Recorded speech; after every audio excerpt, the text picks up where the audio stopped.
The truth is, combat is a conversation. Let's talk about why. Hello and welcome to Performance Check. My name is Rob, and very recently I was asked an interesting question by a good friend of mine. We were talking about role-playing games, and they asked me if you could only give one tip on how to improve as a dungeon master, what tip would you give? And I thought this was a really interesting question, and it's one that I wanted to make a video about.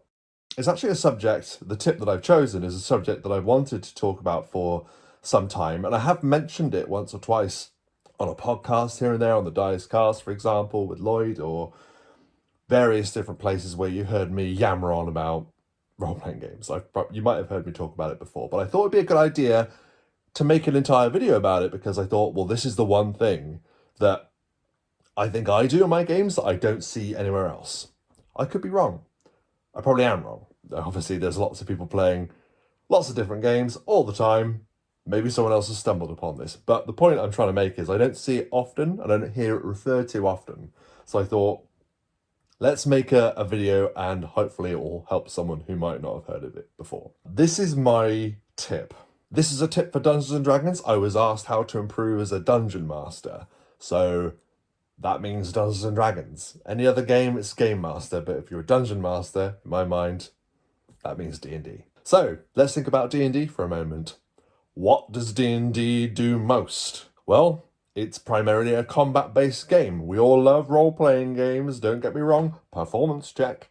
But when it boils down to it, D&D is very much combat-oriented. It's what the system lends itself to the most. So, that is what I'm going to focus on, combat. The trick that a lot of DMs use, and it's one that you will see throughout actual plays online, you'll have seen in your own games, you'll have done it as a dungeon master 100 times. When a character kills a monster, kills an enemy combatant, what do you do as a dungeon master?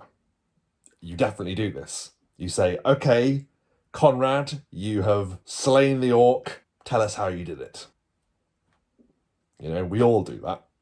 And it's great because it puts a spotlight upon that player. It gives them a moment where they can describe in grisly detail how they disembowel or dispatch the orc that they've bested in combat. You know, and that's great. That is sort of like the pinnacle of D&D in a sense, because the whole idea is that you're developing these characters to get better and better at doing the stuff they're good at. It just so happens that this character, Conrad, just happens to be very good at killing things. So he's rewarded and he's given the spotlight. But one thing that I never ever see anywhere is the opposite of that. I never hear dungeon masters say, Conrad, the orc, raises its massive great axe and it swings violently at your head. How do you defend yourself? It's that simple. It really is. Combat, as I mentioned at the top of this video, is a conversation. It's back and forth, okay? Yes, absolutely. There is the famous saying, a great defense is a great offense. But realistically speaking, combat in any form is back and forth. It's a conversation. It's a give and take. It's success and fail.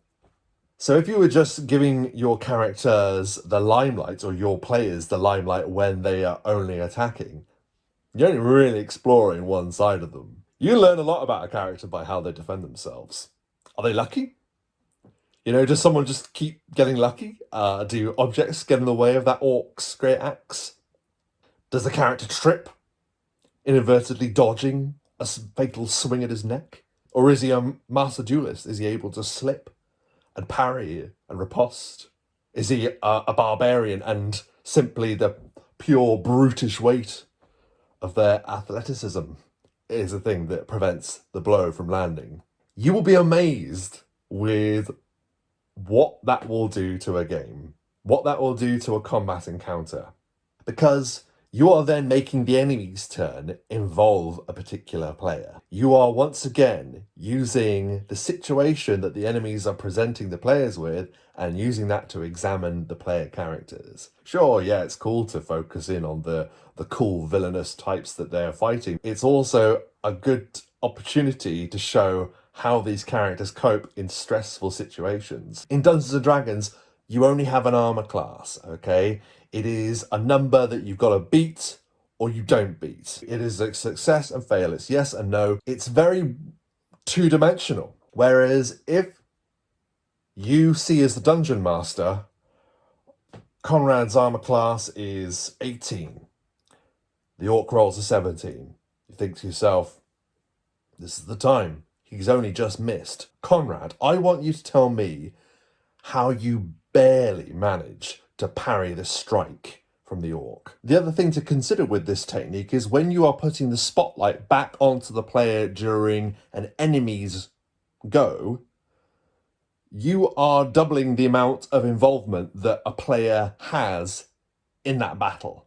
It means that they aren't just waiting for their turn and saying, I roll to attack, or I cast a spell, or I cunning action this, or I swift cast that. You are effectively doubling the amount of involvement that your players have in a game. You're doubling the amount of involvement that they have in an encounter. You are doubling their engagement simply by asking them that extra question when that orc just misses them.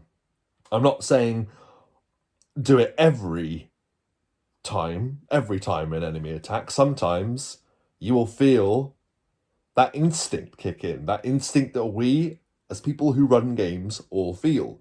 You feel, it's lagging here.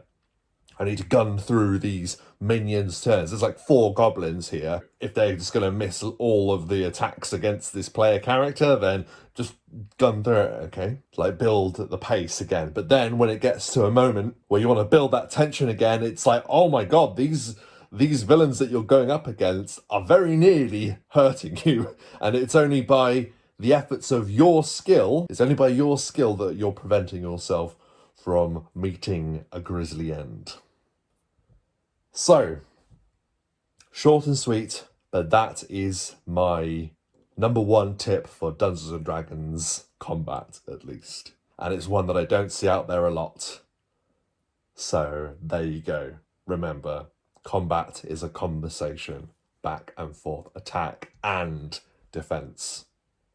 How rubbish would a fight scene be if all you saw was the Jedi activate the lightsaber and hack through stormtroopers, and you never once saw them parry a blaster bolt or lock a combatant's lightsaber down, in a cool block. Defense is cool.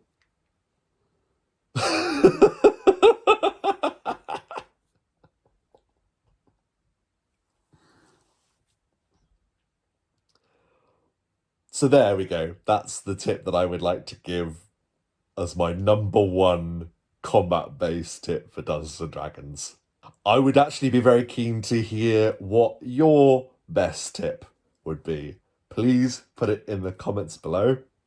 If you'd like to see more videos like this, give it a like and subscribe and hit the bell. And also, come and join me over on Twitch, Performance Check on Twitch, where very soon grand, spectacular games are going to be erupting into existence there. It's already begun with our TPK series that my home group have been enjoying lately. So come join us there. In the meantime, I hope that all of your performances are up to standard.